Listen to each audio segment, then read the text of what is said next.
رسول الله صلى الله تعالى عليه وسلم المسلم من سلم المسلمون من لسانه ويده وكما قال عليه الصلاة والتسليم صدق الله المولانا العظيم وصدق رسوله النبي الكريم ونحن على ذلك لمن الشاهدين والشاكرين والحمد لله رب العالمين.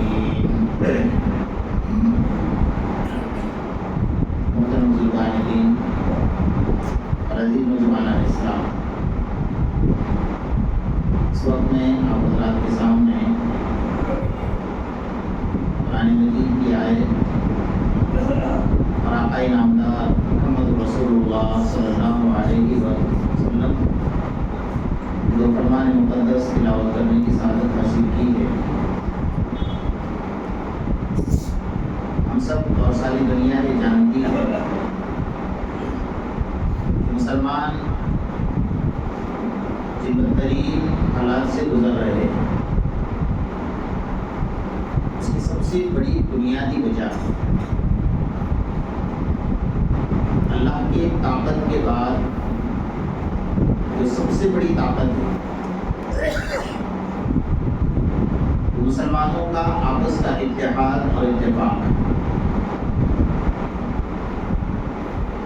ہمارا حال سارے مسلم سماج کو ایک طرف رکھا جائے،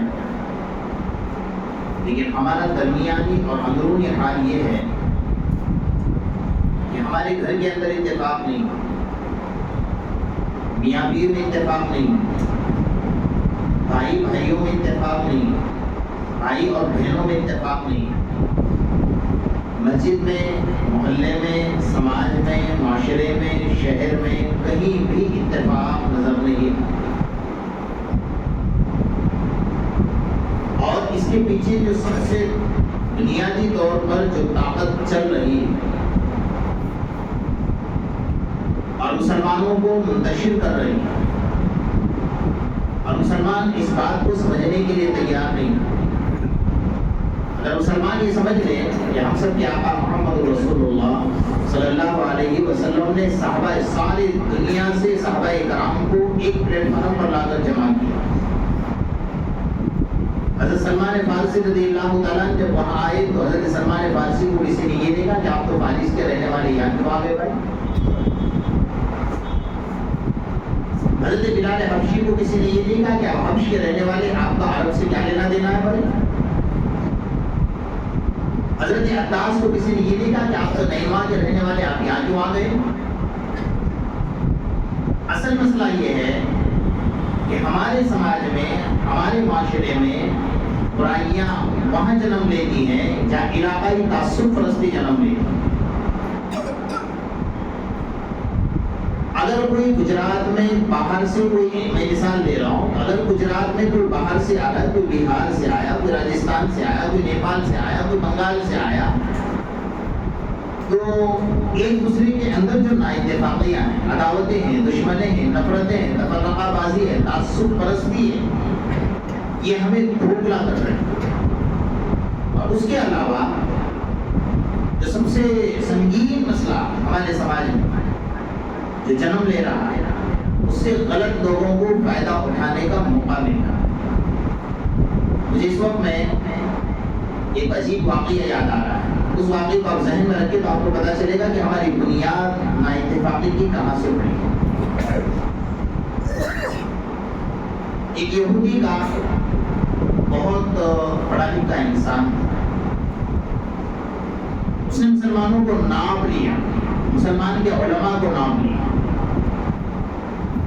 سب سے پہلے ایک عالم کے پاس گیا، اس کو آپ دھیان سے سن لیجیے، اور وہاں جا کر کہنے لگا کہ مولانا صاحب ایک امت بڑی پریشان حال ہے، اور ایک مسئلہ آج تک امت نے یہ حل نہیں کیا، اگر آپ حل کر دیں گے تو امت کا بہت بڑا مسئلہ حل ہو جائے. کا مسئلہ کیا ہے؟ کا مسئلہ یہ ہے کہ اصحاب کہف جو تھے، ان کا جو کتا تھا، اس کتے کا رنگ اور کلر آج تک کسی نے نہیں بتایا کہ وہ سفید تھا یا کالا تھا. اگر آپ بتا دیں بہت بڑی بات ہو جائے گی، مہربانی ہوگی آپ کی.